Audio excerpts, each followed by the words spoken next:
Last time on the 4040. Now that we knew we couldn't do the river crossing, we had to hike Lightning Lakes all the way around to Raid Basin. It was just some of the most difficult travel. On the snowpack and traveling on your snowshoes with heavy packs. It opened up to Raid Basin, and Raid Basin is just beautiful. It's all about the fun, right? This is supposed to be a small stream. I don't think we expected it to be this big. We came to this river crossing that was pretty intimidating. We literally had to make a decision. We either can go across this river, or you try to go that way. You can walk like 3 miles out of the way. We're gonna make this an exercise on hearing the voice of the Lord, guys. After Sean and Josh checked it out, we decided that we'd pray and make this a group decision. The water was moving pretty fast and there was snow just floating in it, so you knew it was going to be pretty cold. Like we have a Red Sea that needs to part. Do you guys want to cross today or in the morning? Well, let's just go pray about it again. I just kept hearing like press on. We're just supposed to go as soon as possible. Raise your hand if it's today. And it was almost unanimous to cross that day. I just hope that our hearts are in the right place and it's not about adventure. This is just concerning because like I didn't hear, but like I sensed. Seems like the Lord has something for our hearts here to sit and wait. You know, it was really brave of him to say that, you know, because he was the only one. Like I just don't know what's going on. Ethan didn't necessarily hear that we weren't supposed to cross, but we're gonna go with the majority. I was one of the first guys across. there was a possibility of us falling. It went up to about waist level. We should know that we're taking this step in faith. It was probably the coldest water I'd ever been in. The truth is, even if we do cross and we're on itinerary, because of these raging rivers, we could get turned back. Like go back out to like Scad Creek? Yeah. What? And putting on the new, which is Christ in you. But the only way to do this is what it's saying, is to let Christ in you rise up, because you can't do it on your own. Only He can do it. Today, we were behind schedule from yesterday. To be on itinerary, we had to hike 9 miles today. And from here to about right here where we are, which is about half mile, you'd say, Josh? Yeah. It took us 1 hour and 18 minutes. Snowshoeing. So much fun. And I'd see like the scouters in the distance and they'd still be going uphill. It was a pretty rough day. We stopped for like 30 minutes for lunch and that was it. And we just went hard to like 5. We just marched straight up this big hill, just full of snow with our snowshoes, post-holing everywhere. It's pretty harsh terrain with all the snow and all the snow melt. We are behind itinerary due to no fault of the group. We made it a good ways. We didn't fully make it the 9 miles. We just slowed everything down a ton. So we broke out the maps and... From here to here, guys, is 25 miles. And what's in between from here to here? A lot of snow. The terrain is just that much harder. We can't do 6 miles a day for 4 more days in a row like this. Like, our bodies just won't do it. Everybody stay at elevation. I think we're gonna have to go back. Why did God let us get across the river? Josh and I were talking about how strong this group is. The conditions are just too challenging. When Josh really laid it out on the map, not making a couple miles will really set you back. Well, remember, it's not how we start, it's how we finish. Turned out that we just had to turn back. It's kind of a downer, having to backtrack through your trails and whatnot, but I think it'd be a good thing because we'll be able to do solos and get some more time with God.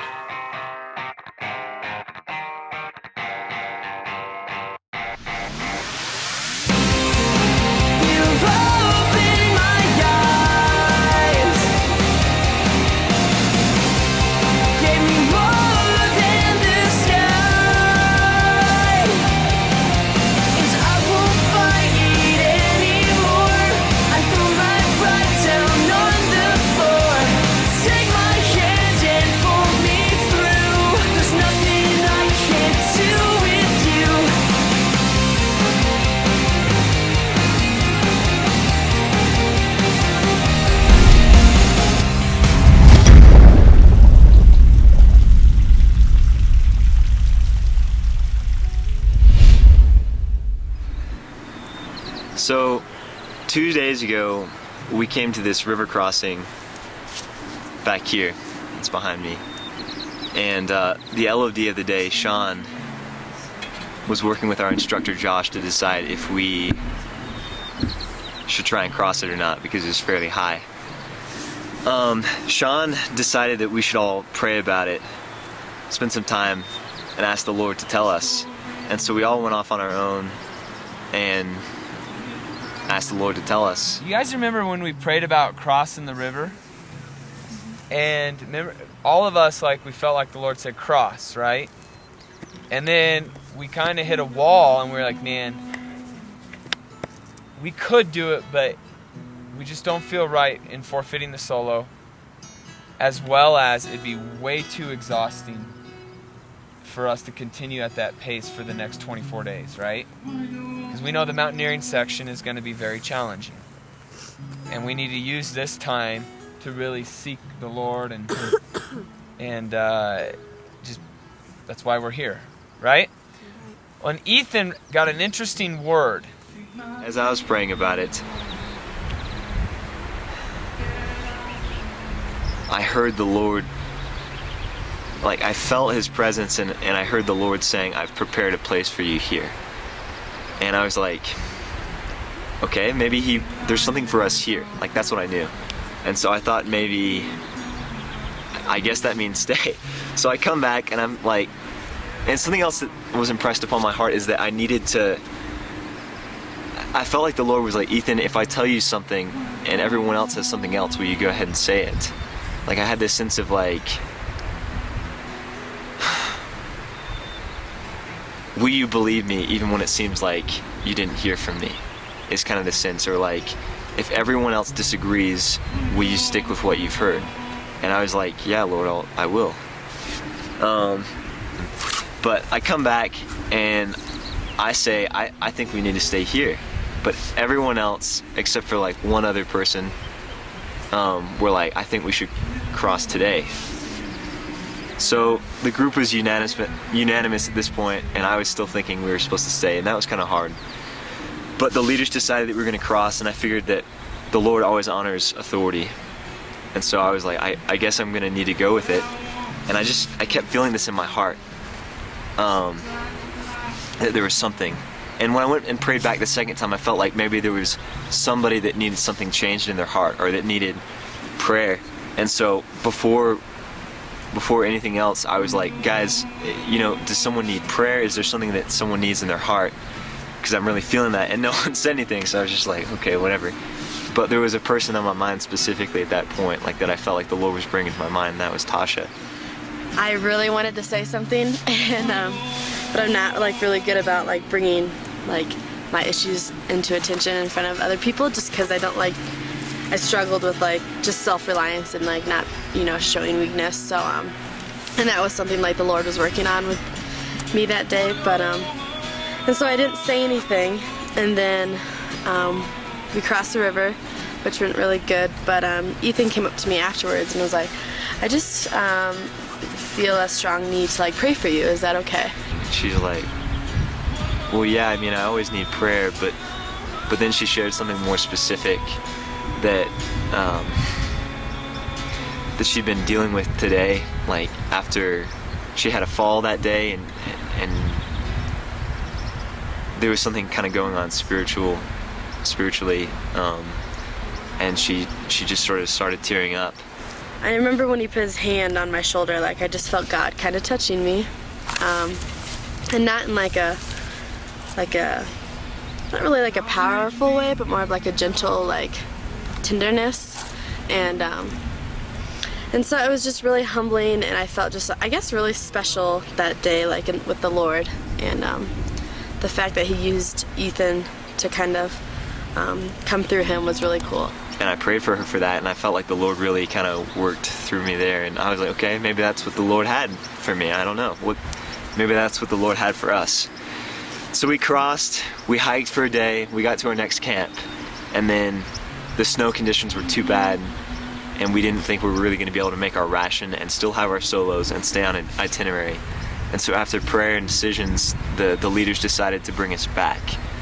And the plan was to come back and camp somewhere around here, and then go to some lakes 6 miles that way and have our solos. But the leaders decided actually to have our solos here.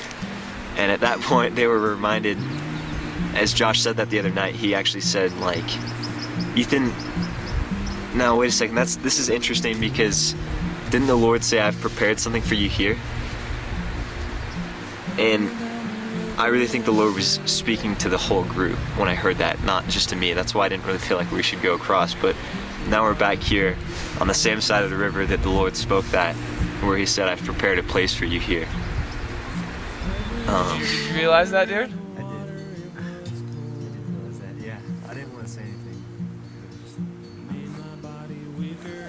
Isn't that wild? Turning back was hard, I guess, and didn't really make sense to me at first. I thought we could just push through.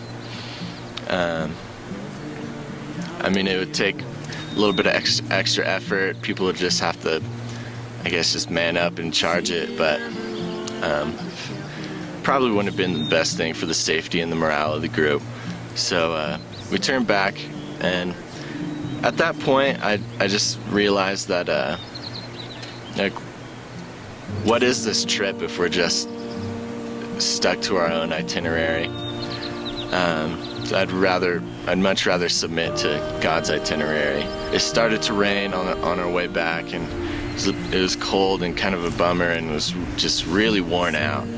We had gone about 5 miles by that point, and I turn around and I see off in the distance in the mountains where we would have been walking if we had continued, and it was just a huge snowstorm. To get back here, and then we remembered Ethan's word, you know, like the Lord has something for me here.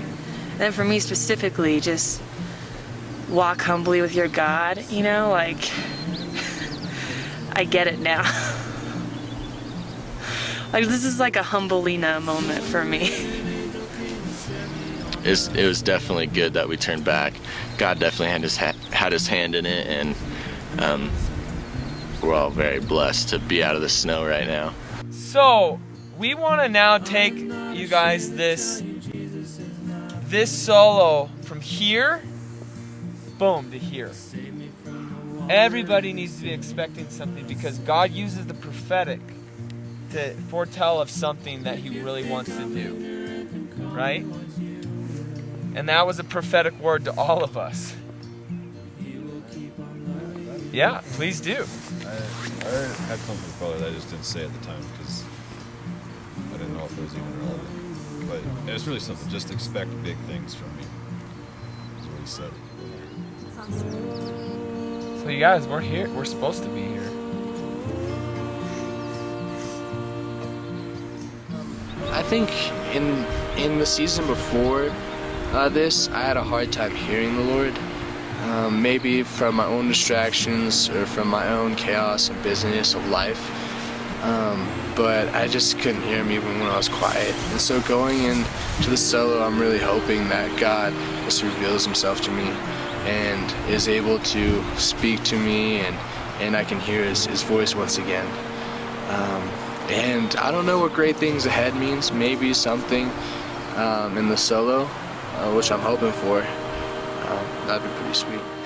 One last thing, I want to just give opportunity. Is anybody just like nervous, scared? It's really childish. The dark? Oh, you don't. I don't want to spend the night alone in the dark. It's okay. Like, it honestly has freaked me out since I was a kid. You would not believe how many people I've seen on the solo that are they're scared of the dark. You know, they just don't like the dark. So that's okay. Factor. Right. No, you know what? It's really cool. Last year we had a student who was fearful about spending the night alone, and we prayed over her like we'll pray over you. And the Lord met her so powerfully. Like, she said she felt his tangible presence. I'm just hoping, you know, as I seek the Lord. I mean, honestly, I've never spent 2 days alone. Like, just for the purpose of seeking the Lord. Like, I've been alone for a few days, but never, like, out in the wilderness, and never with nothing, you know, and just by myself to seek the Lord. And I just really hope I hear from him. And I know there's some things that, like, I've been wanting to talk to him about. And so I am just going to walk humbly with my God right now. So during the solo, we actually asked the students to write a letter from God to themselves, and we call it a love letter from God. Just listen to the Holy Spirit and write a love letter to yourself from the Father. What? Sorry. Yep. And we're going to have you read it to the group, okay? Sean gave us this idea. Yeah, Sean gave us this idea. It's a great idea. So in my testimony, I shared how I went through that period of cynicism, bitterness, and anger, and just being really critical about the church, not having a lot of friends, being kind of an idiot. And I came out of that, and then I went to Wyoming. But I really never forgave myself for that at all. And I was really struggling with it. And we had this guy's name is Vim DeBess. He came and spoke on the Father heart of God. And I don't even know if it was his idea, but some of us did this exercise, a love letter from the Father, and the Lord really, it was one of the first times the Lord really clearly spoke to me. And it was like he just spoke to me through my moving hand writing letters, like words. And I think we had like 30 or 40 minutes to do it, and I spent 25, 30 of those minutes just weeping. So he really spoke to me. So, wow. And it wasn't elaborate. It was like, I mean, it was like 6 lines or something. And just go, take the time, like say, okay, Lord, Father, I'm setting this time aside for you, and I'm ready to hear you speak. And just be ready with your pen and your paper, and just listen like we listened when we were wondering if we're going to cross the river or not. And he'll amaze you. He will amaze you. It blew me away that he spoke to me like he did. It blew me away that he spoke to me at all, never mind that it changed my life. It was a huge transition point for me. So just go and say, Lord, here I am. I'm ready to hear from you. Because the Father's always speaking, we just need to be listening. He's always ready to speak to us. Does that help? Yeah. You can do it. The biggest. What if he doesn't say anything to me? He'll speak to you. Is that the root? Huh? Is that the biggest root? Yeah. If he doesn't say anything, then he doesn't. You know, he's God. Fair. That's okay. You know, one thing that Josh and I do, we practice doing, just because, Father, you do need to understand that there's a two-way conversation, and so sometimes instead of saying, I love you, Father, we'll say, I love you too, Jesus. T-O-O, I love you too, Father, because he's always speaking to us, I love you. So then you're responding back to his love, because we can't love him unless he's loved us first. So it's kind of a powerful, intimate way to like be reminded that he's speaking to us when we say to him, I love you too, Father. I love you too, Jesus. Does that make sense? Because when you say that I love you too, you're bypassing the everything, and you're already receiving his love. When I say I love you too, Amy, what I've already said and heard is she loves me. Does that make sense?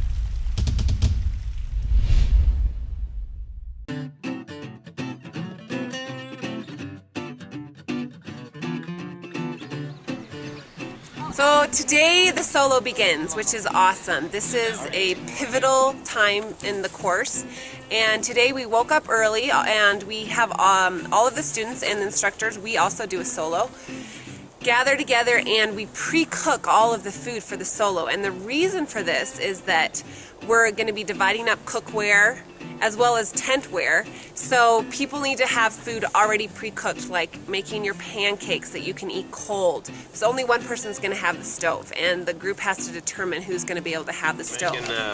Preparing all of our meals for our solo. Right now we're working on dinner. We're making couscous. They're making some biscuits and some nature burger, kind of make a vegetarian sort of cheeseburger thing, which is going to be hopefully pretty good. I'm making sure I got plenty of cocoa and plenty of coffee and tweezers to plug my eyebrows. I don't have a mirror. Your eyebrows are gonna look crazy when we get you. Maybe I'll use my reflection of the lake. This is going to be for our 48-hour solo, 36-hour solo. Yeah, so whatever it is. Whatever it's going to be. Just our food for our individual food Karma for when doesn't we're away. exist. Because we're not going to have a stove. So waking up, we had to cook all our food before we go out on our solo, and for me it was kind of like a moment where it was like the calm before the storm, because you're making this food and you just know that you're just going to be alone when you eat it, and so it's kind of like a little bit depressing, but you know, you put some extra care into it, maybe go a little bit slower, because I mean, that food's your only friend out there. So we make the big flat cakes. So then on the solo you can grab some brown sugar and spread it on top. You've got a good old breakfast for you. It's neat how everything came together. So, and it's funny to like be back here, but be on the same like side of the river that we were initially. I thought like my normal self would be like very frustrated with turning back when we had to turn back, but I don't know, I just had a very like inner like peace about it. So we're gonna have we're preparing for our solos right now. We're gonna go off into our solos, and I strongly believe that the Lord is going to like visit us each in our own way. He's gonna meet us, speak to us through His Word, and really just through our spirits. So it was kind of like a relief in a sense. Just to be back here, it's just so beautiful, and it feels like something great happened here before, and I just think that like the Lord has greater things to be done here. What I'm most excited about is just kind of what God did last night. That gets me excited because it was hard not to press on, but it's better in the long run because we know the mountaineering section is going to be more intense with the current snow conditions that are just 200% above normal. So it was cool because the Lord really confirmed it 3 days ago, saying, hey, there's something here for us, and we didn't know what that meant. But it's like the perfect training on how to hear the voice of the Lord and just really start living out of your spirit, man. And so I'm excited to see what He's gonna do here. It's really cool. I'm just really honored that the Lord like chose to speak that to me, because like there's so many people in this group that I feel like are in better places with the Lord maybe, or you know, whatever, just like who are older and wiser, but the Lord just really entrusted me with that, and I'm glad that I was able to speak up, because it's kind of hard when everyone is hearing something else and you're hearing something that's seemingly opposed. It's harder to say, and also I'm not a person who's always used to just hearing God's voice like that, but there have been times throughout the years that I have. But traditionally, I try to stick more to the Word and just allow that. But to hear the Lord speak through your heart is a really humbling and like inspiring thing at the same time. And I'm just super grateful that He did that, and that He has prepared a place for us here. Like, it really was a good confirmation and just brought a lot of peace, and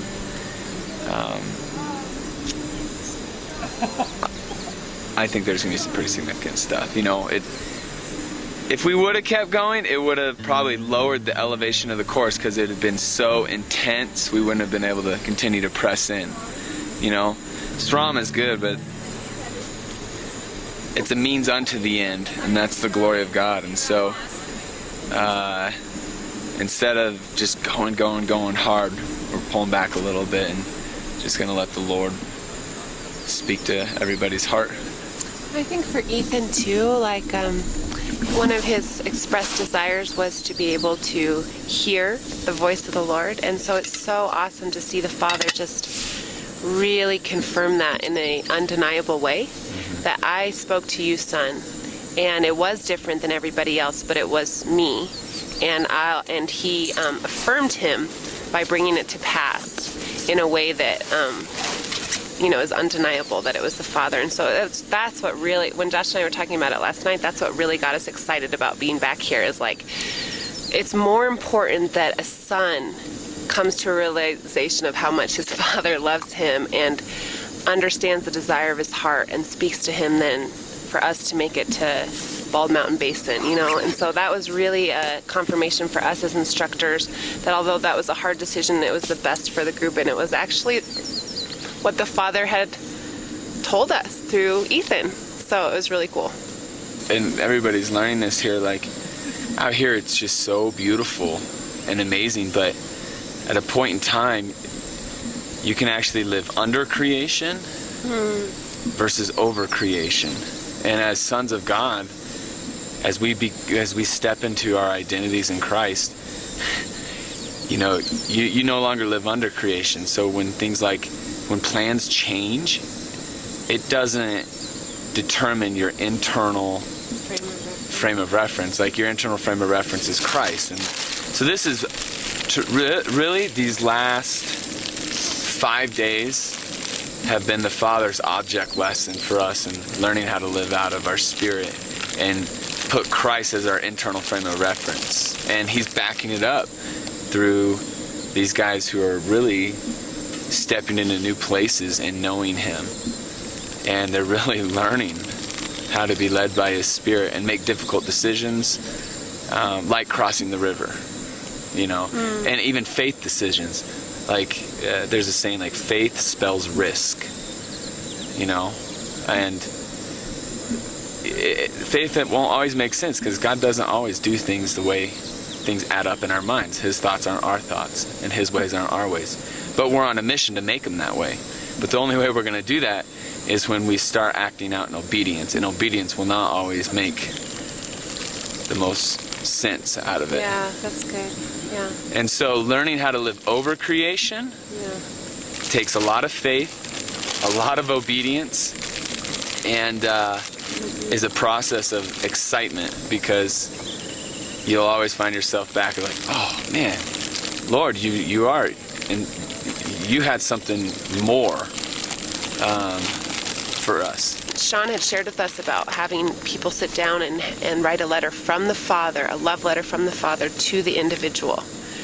And last night when we introduced the idea, I think some people were a little uncomfortable, because it's like, well, that's a little presumptuous, like a love letter from the Father to me. But I think it's going to be an awesome way to just affirm, the Father does love us, that's without a doubt, but to be able to hear him tell us that and then have to express it in words and share it with each other, I think is going to be a huge, I just have faith that it's going to be a huge blessing in just establishing sonship and the love of the Father over all of us. So I'm excited about that. It goes back to the I am statements.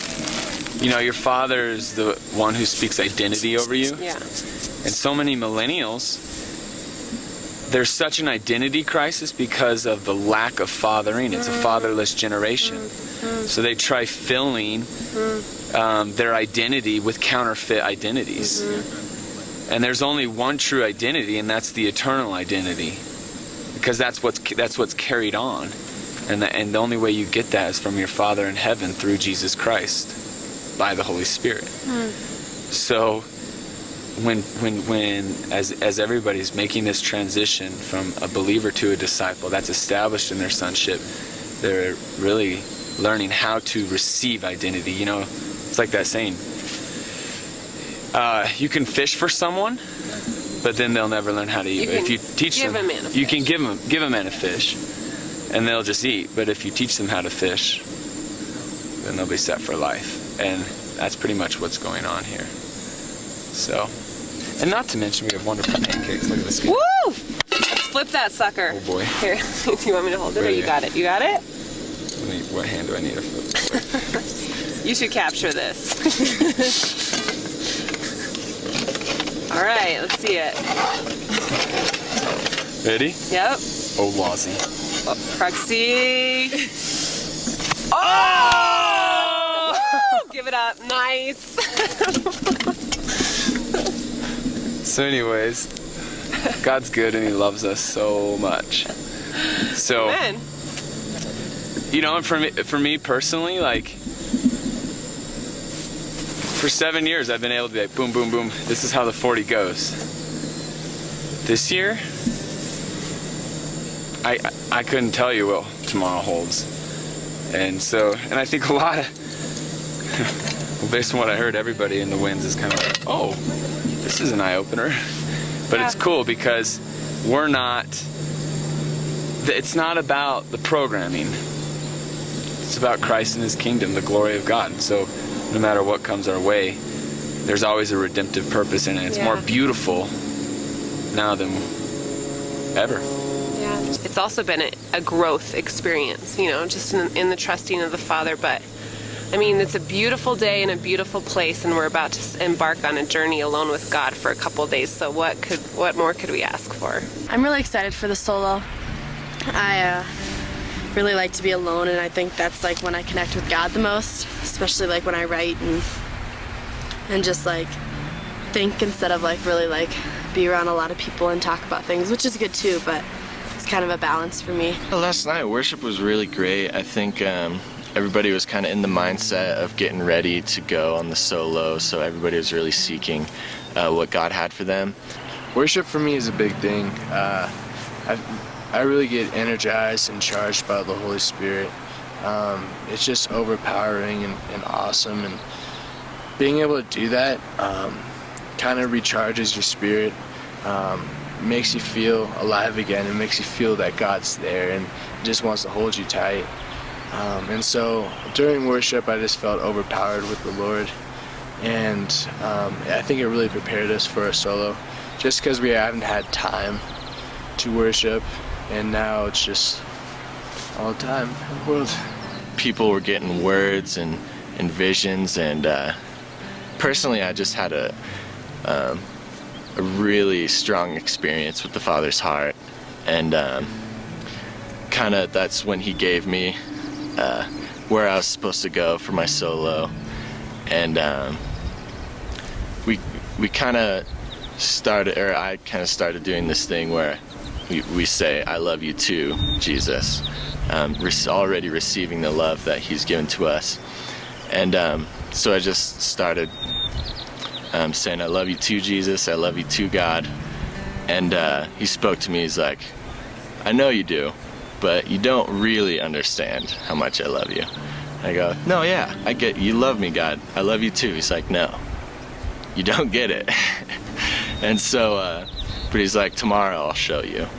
And so I'm looking forward to the solo, and we'll collect on that. And so I'm just excited to be with the Lord alone, because I know He can really speak to me in that sense. So I'm excited for the solo. There's a lot of stuff that needs to happen, but our goal is to part ways, give each other a hug by noon. Tomorrow. Starting the solo at noon, all day the day of the 6th, until we reconvene the morning of the 7th at around 8 o'clock, 8:30. And we hike to Lightning Lakes. What the heck is that? All right, I'm gonna throw in an idea, team. Say You ready? Can't wait. Hummus. Ew. Well, see, all I said was hummus, and it was already rejected. I didn't say anything. A little bit of bias coming over from this side. Potato patties with a little bit of hummus in to kind of like fill it. That sounds good. It's like chickpea potato patties. Okay. All right, whatever. Can you hand me the book so I can get the We are hanging bear bags. Probably the worst part of the trip. You eat, you're all full, and then you gotta go hang these bags in a tree. And I'm already out of breath just talking and holding a big bag. So, y'all can just watch now. You're gonna pre-cook your meals, and then here's how it's gonna work. What food is left is going to be hung in the bear bags, okay? While the rest is going to be with you. And what you do with it is you just get it as high in a tree as you can. And obviously you don't sleep. You're not sleeping with the food. It needs to be 200 feet away from you, okay? Dude, between that and this little structural number, unstoppable. Looks like some sort of bear trap. It is a bear trap. It's a deadfall.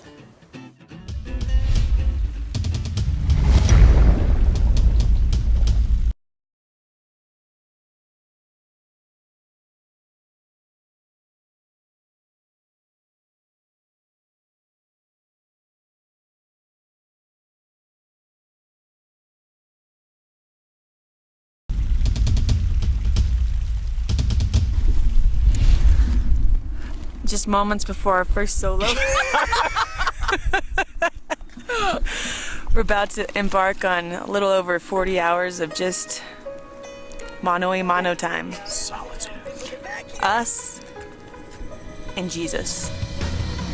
So today the solo begins. We woke up. First thing to prepare all of our food for the next 48 hours. We had the students go around and scout the places where they're gonna be having their solo. After we do our food, we're gonna lay out the maps and we're gonna just give people about 45 minutes to go and find their place.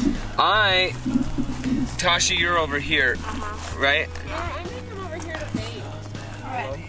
And then we divided up all the cookware and shelter. So basically dividing up the tent so that each person would have shelter.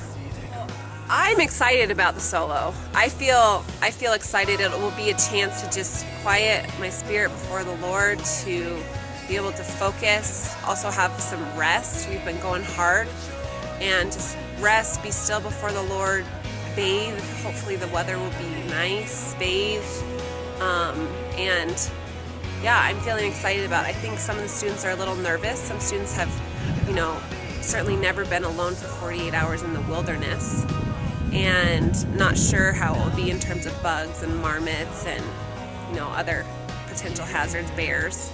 But the way we have it set up is that Josh and I have them show us on the map exactly where every student is going to be, and then we check on them twice a day. We have a system where we use bandanas and color codes in order to make sure that students are doing well. And we don't physically go up to them, but we get close enough to check on their bandana and make sure that everything is good. So the bandanas are going to be super important for this solo, okay?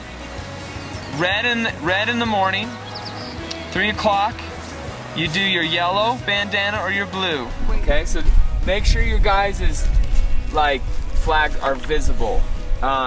We prefer them out in an open space, high up where we can see them on the trekking pole, but if they're going to be on a tree, make sure they're super visible, okay? Like Merritt's is fine right there. You might want to put it out more in. Don't put it inside the tree, but right on the edge of the... The more visible you make it, the more we'll be able to leave you alone. If we can't see your flag, we'll have to come find you. Struggling just a little bit? Hours. But good. I've been scrounging food all day. Just looking around, picking up berries and grasses. Found myself pretty good mixture in this bag. No. Will, why are you, I did some fishing. I did some my fish I caught. You seem to be nesting like in wild animals. Why are you doing this? How are you going to eat? I mean, nesting, I'm collecting. You're collecting? Like hunter-gatherer. Mm-hmm. Oh, I get it. There's wild animals out there. How do you feel about the upcoming hours? Hours? That we'll be alone. Days. It's alone for days. Right. It'll get louder the closer I get to it. Are you developing an illness here? You dropped one. Yeah, I'm allergic to being alone. Just the thought of it makes me want to break out in hives. You won't be alone. Meet this guy, no, it's pretty cool.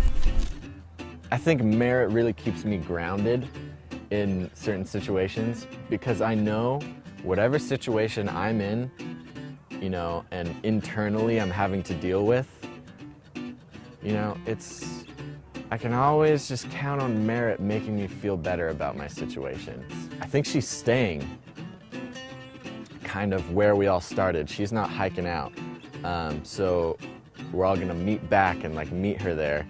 And so, you know, I have full faith in her that she will survive and she will thrive in her situation. Our sleeping arrangements during the solo sometimes cause a bit of anxiety for students because everybody does have some form of shelter to protect them from the rain, but not necessarily a tent per se. So we have, one of the students is going to be able to have the bug net, which is the thing with the pole and the zipper, and for some reason students feel more secure in that. But then the other two in the sleeping group, the tent group, will have a rain fly, and then we packed in tarps to use specifically for the solo so that everybody has some form of protection. But if it were to rain, we teach the students how to wrap up in your rain fly or to wrap up in your extra tarp, and it's essentially, we call it a burrito wrap, because you're basically getting your head covered and all of your feet covered and your things inside of you to keep from getting wet. So in the event of a storm, you're dry, but you're not in a traditional tent. Let me just tell you about this thing called a burrito wrap. I like to call it the death wrap. Why is that? Hold on, I don't like this hat. Well, let me just tell you what I envision as a solo, okay? So I'm stuck on this burrito wrap thing. I'm gonna tell you. I'm doing a comparison here, okay? All right, so I envision I got a tent. I'm next to a little lake, you know. Yeah. Maybe I've got There's a lake there. Maybe I've got my iPod, jamming to some REM, Widespread Panic, whatevs. You know, I see the stars at night. I'm bathing with my Dr. B's, just chilling, okay? So that's what I'm envisioning, right? I don't have an iPod, but that was kind of a stretch. So then I wake up this morning, a little excited, you know? And Schwa over there tells us about this thing called a burrito wrap. And basically, you take your bug net and you wrap yourself in it into a burrito. And that's what you sleep in. I can't really even describe it. It's just not a shelter. Well, is there a way to fashion this? I tried. I used my trekking poles, and it was a disaster. So then Schwa comes over there and is like, this is how you make the burrito. I'm like, Schwa, where am I going to read? Where am I going to put my stuff? Where am I going to hang my Justin Bieber poster? Like, there's no place. I have no home. Did you follow the directions on the second shelter? How are you feeling about the solo? Well, I'm a little agitated because I want to actually go on it. Why aren't you gone already? Because on everybody's back, rendezvousing around this whole countryside. Are they off bumbering? Bumbering, I guess. I'm not gonna say who, but one starts in R, ends in Obby. Another one starts in an A, ends in Thunny. Another one starts in an M and ends in At. We don't blame shift here. I'm not blaming shift. I know, it's not. We don't blame shift. So We just speak the truth. We're not. Maybe they didn't get the memo. Oh, well, we already talked about that. How do you think we're going to do on our solo? Great! You want to save me for those crackers I gave you? I can't even find my lunch. How do you think Merritt's going to do with the burrito? Merritt is gonna, well, her gas will turn into a bean burrito. Don't say that on camera! I'm playing Merritt. MT is gonna do awesome, right? I'm going to cry probably like 3 times. Don't cry too loud, because I'm just up the hill. There you have it. Bothered on my We're about to go on our solo. Really looking forward to the solo, to just kind of get out into the wilderness and see what God has in store. I have a sense that he's going to visit us, and it does make me a little nervous. Planning on, I don't know, we'll just see what happens. Got a good feeling about it, and yeah. Just give a shout out to my parents. Love you, Mom and Dad. Hope I'm making you proud. Alex, Rachel, all my friends. Love you guys. I know that the Lord is going to reach out and touch all of us in certain ways. And whenever that happens, you never leave the same. And it's a great thing, but it's scary because the Lord will strip you down of what is worldly and stuff. And there are always these like pockets that we hold on to, and the Lord has a desire to take us to higher places. And I'm excited for that. That's why I came out here. But when it's about to happen, you never really know what the Lord is going to reveal exactly.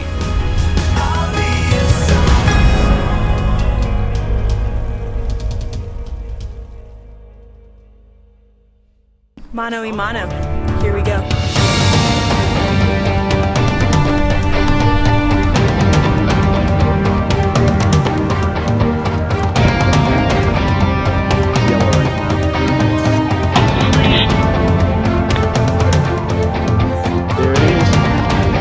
Day 19, which means it's the second day of the solo. In my dream, like, I just wanted to be back there, and like, I woke up and I was like, Lord, like, how is that even possible? Why would I ever trade partying and that crazy lifestyle I was in for all of this?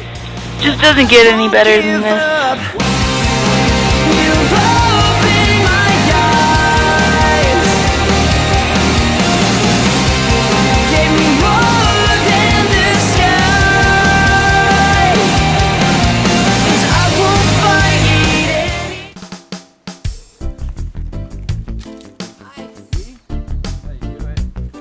Good throw. It's a figure eight. I don't know how that happened. It's a rope trick.